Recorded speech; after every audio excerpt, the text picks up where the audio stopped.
Bonsoir à toutes et à tous, ici Laurie Dubois pour les Sommes de toutes les peurs dans cette semaine spéciale Stranger Things. Nous sommes ce soir dans la Complothèque. Alors, qu'est-ce que je vous propose en troisième édition de cette Complothèque? Petit clin d'œil à Stranger Things, on va parler du Hellfire Club. Alors, Stranger Things 4, vous l'avez sans doute vu, puisqu'on a tous attendu comme des dingues que sortent les dernières saisons, que ça a été reporté et que en plus c'est diffusé en deux fois. Donc j'imagine que tout le monde a été à l'affût de la sortie de tout ça. On peut voir en filigrane donc dans cette dernière saison quatre des grands complots qui circulent dans la complosphère.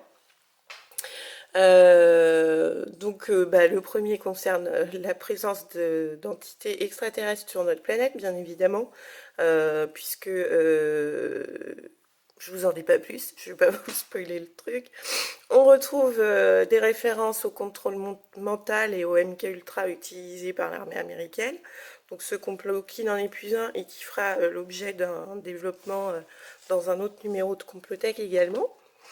Les pollutions des eaux pour empoisonner les populations, ça c'est plus dans la première saison où effectivement on peut se demander à un moment donné qu'est-ce qu'il arrive à cette mère ou à son fils et à l'entourage qui commencent à avoir des choses qui sont les seuls à voir.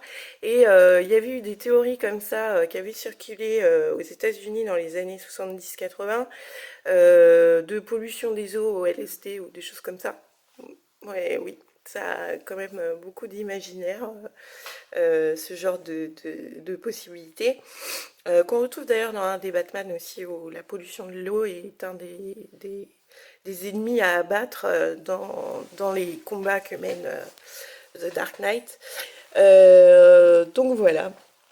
On a aussi un complot qui, celui-ci fait un peu plus peur dans son application sur la persistance des Stalagrus. Mais je vous en dis pas plus parce que certains d'entre vous n'ont peut-être pas fini de regarder la quatrième saison. Donc voilà, on va ici s'intéresser au Hellfire Club.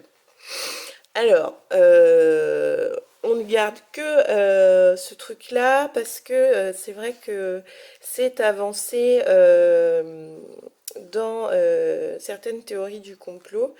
Et pour paraphraser la petite sœur de Sinclair, ici on va se poser la question, est-ce qu'on va rétablir une vérité? Est-ce une secte ou un club d'intello? C'est la question de la semaine. Alors, on peut y voir une toute autre réalité hein, sur l'histoire de ce club. Le Hellfire Club, c'est en fait un club privé du XVIIIe siècle anglais, donc en Angleterre. C'est l'époque pré-révolutionnaire, donc les esprits commencent un peu à vouloir prôner la liberté individuelle, repenser les dogmes, leur utilité, etc., etc. Ce club a été fondé par un franc-maçon en 1718 à Londres. Donc en gros, le Hellfire Club à la base, c'est un club où s'effectuaient des parodies de religion. Donc voilà, qui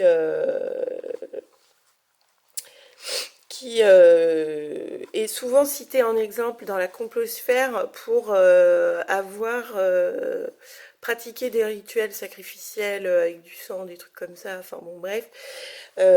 Bon, l'histoire officielle, qu'est-ce qu'elle en retient? Donc ça a été fondé par un franc-maçon au début du 18e. Et en fait, l'idée était plutôt un club parodique, voilà, qui avait pour but de divertir les gens et ils partaient dans des délires. Enfin, c'était un siècle complètement dingue, quoi. On passait du romantisme on allait entrer dans l'ère industrielle, enfin la révolution, l'ère industrielle, tout ça était en bouillonnement dans les têtes et puis du coup les gens s'adonnaient à des choses complètement ahurissantes quoi. Bon bah là leur délire c'était de parodier une religion et le chef de la religion était le diable lui-même. Donc, sachant que c'est des gens qui disaient que pour eux la religion c'était totalement ridicule, donc ils la tournaient tellement en ridicule, un petit peu pour dénoncer aussi indirectement un pouvoir religieux qui est totalement dévoyé des bases qu'il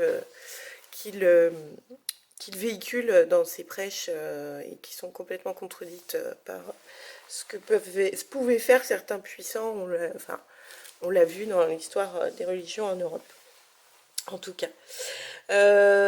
Donc dans la complosphère, le Hellfire Club est souvent cité en référence comme un ancêtre des élites actuelles qui gouverneraient le monde. Donc ça, c'était le numéro précédent de la Complothèque. Je vous y renvoie.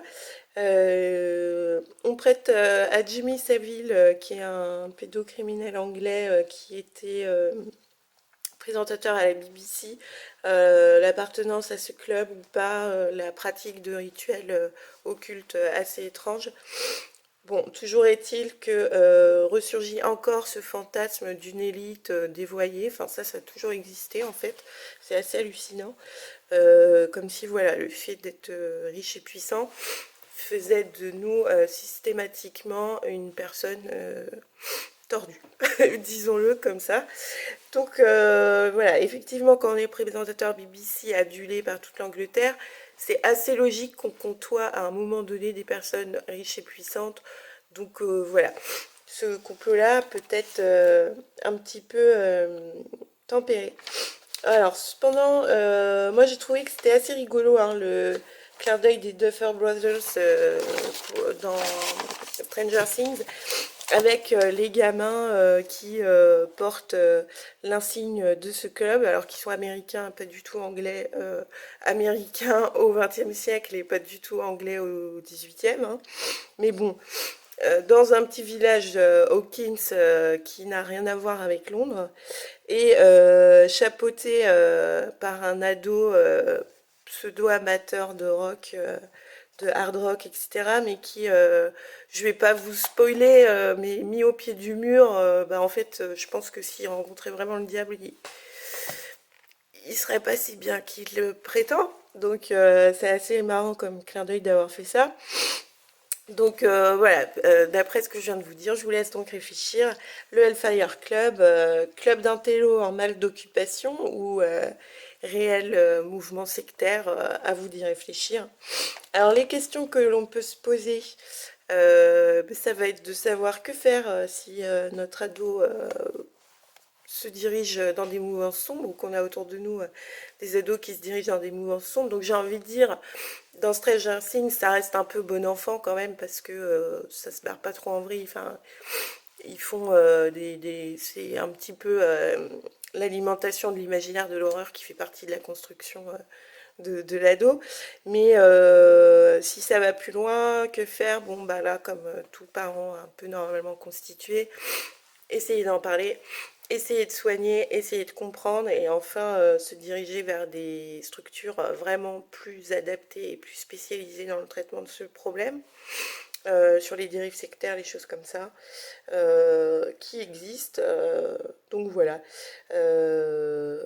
Toujours est-il, c'est le moment de le dire, chose qui est réellement importante dans des cas de figure où ça va un peu trop loin, c'est de garder toujours un lien avec la personne, même si vous voyez qu'elle part dans des mouvances qui sont complètement glauques, sauf si ça devient évidemment très dangereux pour vous, ou bon bah là faut couper, mais quand on est famille ou amis, c'est bien de garder au moins un lien pour qu'il ait une porte de sortie le jour où il comprend où il a mis les pieds.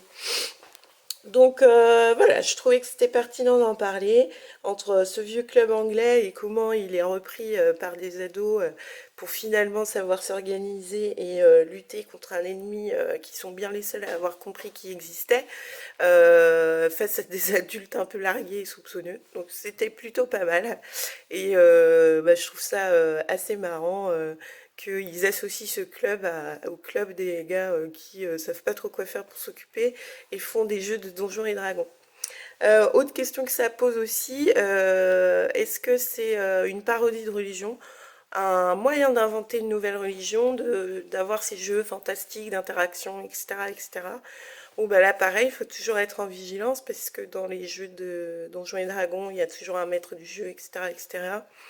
Vérifier que les gens font bien la part des choses entre la réalité et le jeu, qu'il n'y ait pas un maître du jeu qui prenne l'ascendant également dans la vie de tous les jours, parce que là, ça peut vraiment mal se terminer. Oui, que dire d'autre? Oui, est-ce que en fait les gens ne se créent pas leur propre religion en petits groupes de manière clanique, comme avant l'historique des grandes religions, pour pouvoir un peu s'évader des réalités séculaires de notre existence. Donc je vous laisse réagir en commentaire, répondre à ces petites questions, faire des commentaires intelligents et respectueux, ça c'est toujours important. C'était Laurée Dubois pour les sommes de toutes les peurs. À bientôt.